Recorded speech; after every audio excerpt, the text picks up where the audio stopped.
Hello students, welcome back to my YouTube channel. So today we are going to learn about relational operators.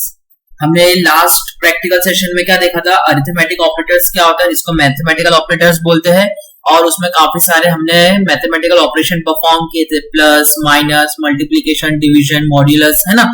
तो आज हम देखेंगे relational operators क्या होता है। तो रिलेशनल ऑपरेटर्स जो होता है वो कंडीशन के लिए यूज होता है, जो अलग अलग जो हमें वैल्यूज दी गई है, डेटा दिया गया है, उसको कंपेयर करेगा, चेक करेगा और उस पर ऑपरेशन परफॉर्म करके हमें बुलियन वैल्यूज देखेगा। बुलियन वैल्यूज क्या है, एक डेटा टाइप है जो कि वैल्यू हमें क्या देता है, इधर ट्रू और फॉल्स। तो रिलेशनल ऑपरेटर्स में जो भी हमारा आंसर होगा वो किस बेस पे होगा, बुलियन वैल्यूज के बेस पे होगा। उसका आंसर या तो ट्रू होगा या तो फॉल्स होगा। तो जो रिलेशनल ऑपरेटर्स होता है वो कंडीशन एंड कंपैरिजन पे वर्क करता है। तो इसको आज हम प्रैक्टिकल के जरिए देखेंगे क्या कैसे वर्क करेगा। तो यहाँ पर है हमारा एक बेसिक स्ट्रक्चर जो हमें पता है, क्या हमें कैसा लिखना है, normal basic structure, doc type HTML, head, फिर टाइटल में मैंने नाम देके रखा हूँ रिलेशनल ऑपरेटर्स, जो हम रिलेशनल ऑपरेटर्स अभी पढ़ रहे हैं। हेड क्लोज, बॉडी का कलर येलो, ठीक है, बॉडी का कलर थोड़ा चेंज कर देते हैं, स्काई ब्लू रख देते हैं। फिर H1 में हेडिंग क्या आएगी, हेडिंग देना है नहीं देना अपने ऊपर है, लिख देते रिलेशनल ऑपरेटर्स ही लिख देते, रिलेशनल ऑपरेटर्स लिखते हैं मैंने। फिर अभी बॉडी के अंदर ही हम क्या लिखते हैं, स्क्रिप्ट लिखते हैं, ठीक है। तो स्क्रिप्ट कैसे लिखते हैं, स्क्रिप्ट लैंग्वेज जावास्क्रिप्ट। अब मैंने यहाँ पे 3 वेरिएबल्स दिया हूं, वेरिएबल का नाम है A, B, C, और मैंने इसको सेमीकोलन से क्लोज कर दिया, डिक्लेयर कर दिया। अब मैंने सब वैल्यू को इनिशियलाइज किया, इनिशियलाइज मतलब उसको वैल्यू प्रोवाइड करना, ठीक है। अब रिलेशनल ऑपरेटर्स का क्या काम होता है, कंडीशन चेक करना या फिर किसी भी वैल्यू को कंपेयर करना। तो डायरेक्ट हम एक लाइन टू लाइन देखते हैं। पहले मैंने लिखा, मुझे आउटपुट चाहिए ना, डॉक्यूमेंट डॉट राइट, हम आउटपुट के लिए डिस्प्ले पे जो कंटेंट हो उसको शो होने के लिए डॉक्यूमेंट डॉट राइट लिखते हैं। और मैंने सिंपल सी एक कंडीशन लिखा, क्या जो हमारा ए है वो लेस देन है सी से, ठीक है। सिंपल सी एक कंडीशन, कुछ नहीं, सिंपल सी एक कंडीशन लिखा, जो हमारी ए की वैल्यू है वो लेस देन है सी से, यानी ए हमारा क्या है 3 है और सी क्या है 5 है, तो 3 less than 5, right, condition right है। अब देखते हो हमें क्या वैल्यू देता है। तो यहाँ पे मैंने स्क्रिप्ट क्लोज किया, body close, HTML close, let's see क्या आउटपुट आता है। यहाँ पे मैंने पहले से सेव करके रखा था, इसको मैं रन करता हूँ। तो ये हमारा हेडिंग रिलेशनल ऑपरेटर्स आ गया और मेरा आंसर आया ट्रू।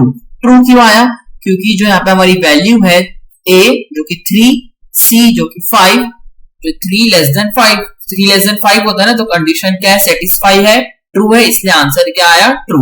अब मैं इसको रिवर्स कर देता हूँ, मैं यहाँ पे C लिख देता हूँ और यहाँ पे A लिख देता हूँ। अब आंसर क्या आना चाहिए, फॉल्स आना चाहिए, क्योंकि C 5 है और A मेरा क्या है 3 है, और A क्या है 3 है जो कि लेस देन 5 होना चाहिए, बट यहाँ पे मैंने ग्रेटर देन शो किया हूं। तो मैं पेज को रीलोड करता हूं और आंसर आया मेरा फॉल्स, ठीक है। तो यहाँ पे काफी सारी रिलेशनल ऑपरेटर्स की कंडीशन है जो तुम लोग एक लाइन टू लाइन करके चेक कर सकते हैं।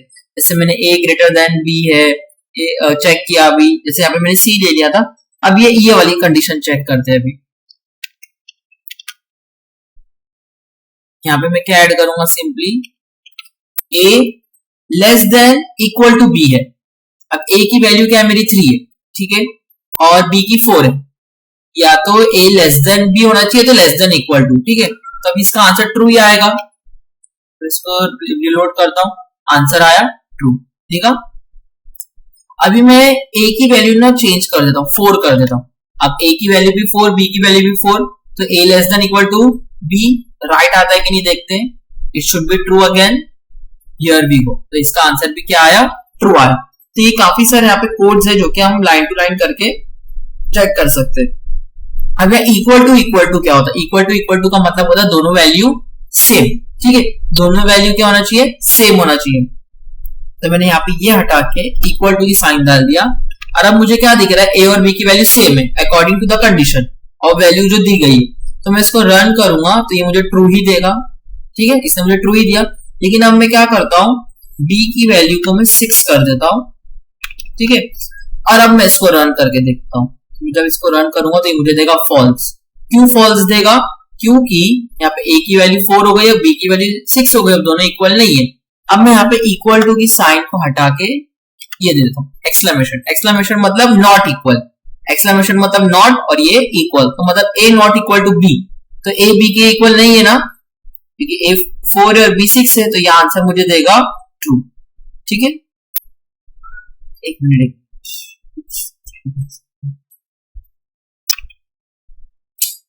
ए not equal B, right,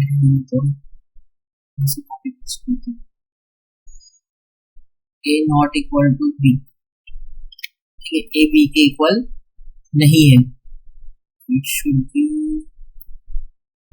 save, हाँ it should be true, save नहीं होता इससे पहले, इसकी वजह से। और अब मैं क्या करता हूं,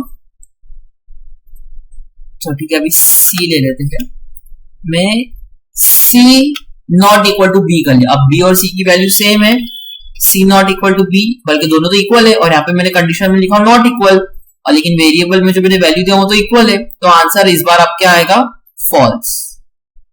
ठीक है, so this is how relational operator works. अभी नेक्स्ट ऑपरेटर जो हमें देखना है वो है लॉजिकल ऑपरेटर्स, वो हम नेक्स्ट वीडियो में देखेंगे कि लॉजिकल ऑपरेटर्स कैसे वर्क करता है और उसकी टर्म्स एंड कंडीशंस क्या है। So if anyone has any doubt please do mention in the comment section. Thank you.